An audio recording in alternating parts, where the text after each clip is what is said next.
Good morning, bună dimineața, welcome back to my channel. I am really excited for this video today because we are finally doing the long-awaited reverse culture shocks. And boy oh boy, do I have a long list of reverse culture shocks. It has only been a couple of weeks that we have been in the States since returning from our year abroad in Romania. I have been taking copious amounts of notes. Now I'm gonna go ahead and preface this that these are all based on my experience, my opinions. Everyone is gonna have their own experiences and opinions, but I am curious, let me know down below if you end up agreeing or disagreeing with some of these. It's always such a fun conversation starter, and I love having these conversations in the comments with all of you and getting to learn more. Without further ado, we have a lot to cover today, so let's go ahead and get started. The first culture shock is the tipping culture. It is very interesting how 20% is now the minimum for tipping everywhere you go, which is extremely interesting to me because in Europe, tipping is not mandatory. Now, I know that the food industry is extremely different in Europe compared to the US. People in the US have to work for tips. So it's just a little bit of an adjustment to get used to, but I feel like everywhere, mostly everywhere that you go here in the US, on the till, it'll ask if you want to tip. And there have been several times where the people didn't do anything extra to get the tip, so it's just like a little bit confusing to me. Can't quite figure out how I feel about that yet, and it will definitely take some adjusting. The second culture shock is the medicine culture. Now, this is a subject that we could really dive deep into. I honestly feel like it's a black hole. I feel like everything in the US is treated with a pill. And in Europe, they try to find the root cause. I feel like you can really see and understand this comparing the pharmacies. In Europe, mostly all medications are behind the counter. You have to go to the doctor and get a prescription for it. And from what I've been told in Europe, if you have an issue, the doctor doesn't just prescribe a pill to you right away. In the US, there are so many medications over the counter. I did a video a couple of weeks ago where I showed a little bit of a grocery store, and there were literally 2 aisles of over-the-counter prescription medications that you don't need permission to buy. You can just go over the counter and buy however much you want. And I know that Big Pharma plays a huge, oh my gosh, that is like such a deep dive topic and conversation. I am not going into that video today. This is not, that is not what this video is. But I just think it's really interesting that if you go to the doctor, they immediately just want to treat everything with a pill. There's a pill to solve every problem, and then every problem that that pill creates, there's another pill to solve that problem. So it's just such a different culture, and definitely something I have to get used to because I've come to a place in my life where I want to do holistic health and more natural healing. And so, yeah, it's just a really different, interesting culture. Number 3 has honestly been so shocking. How people greet each other in the US is so strange to me after being abroad. The main greeting is, hello, how are you? But people aren't asking really how you are. If you try to tell them how you're doing, let's say you're having a bad day or something stressful just happened, and you try to talk about that, people will be like, why are you telling me that? People aren't really asking how you are. And I just find it so strange. I definitely have even noticed this in relationships when I reach out to my American friends and ask, how are you? Usually it's like a really surface level, I'm doing great. It's not really like a deep conversation, which is so interesting to me. Okay, this is gonna go directly into the next culture shock, which is number 4. Strangers saying hi and good morning, and strangers smiling at you on the street.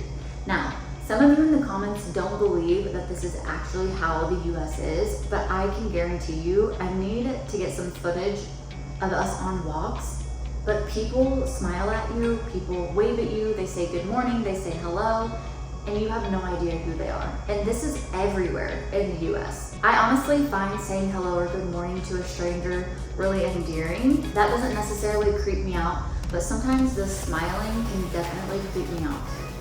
I think it's weird sometimes, and I can totally understand like where Europeans come from. Like I never really understood it because I always grew up in the US, the culture where that was normal. So after going to Europe and spending a year there and that not being the norm and coming back, it is weird. Like especially if you make eye contact with the same person multiple times and they smile at you every time, it is kind of creepy. I do agree. Number 5, okay. This one might be a little bit controversial, but I think people in the US are so bad at conversations.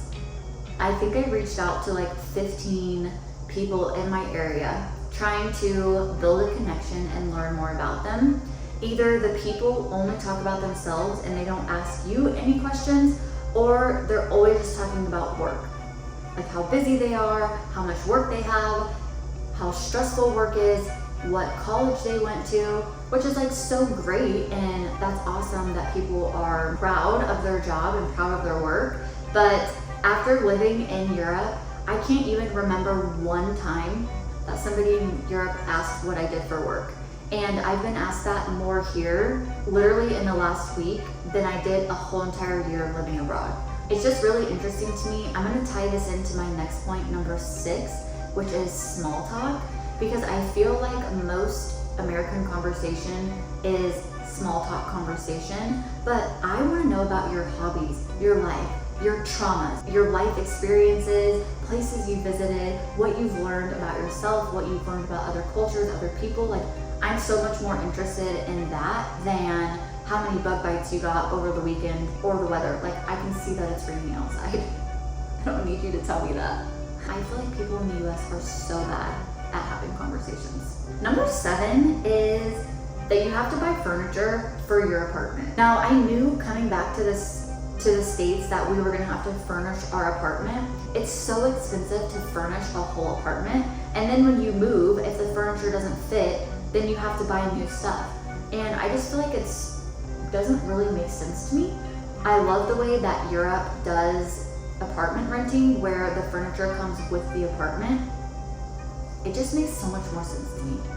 Okay, reverse culture shocks 8 and 9 are gonna be directly linked. So number 8 is that I feel like people in the US are completely in their own world. They don't really live mindfully in the community of other people. For example, in the US, there is a law that if there's a pedestrian on a crosswalk and you're in the street, that the car has to legally yield to the pedestrian.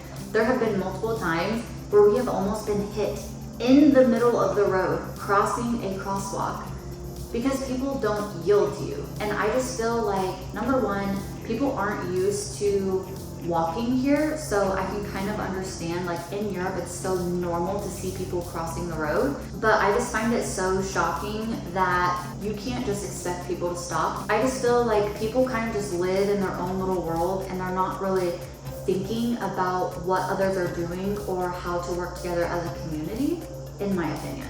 Honestly ties into the next point of, I feel like people are so easily offended in the US, getting cut off or getting your parking spot taken. And it's just like little things. It's a little bit hard to put into words and obviously like an opinion based on my experiences, but I just feel like people are so easily offended.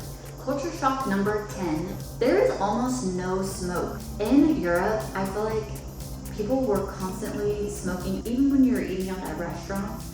People would be smoking outside and blowing it in your face while you're eating. And it's just really common to be smoking outside. But in the US, it's mostly banned everywhere, even in some outdoor places.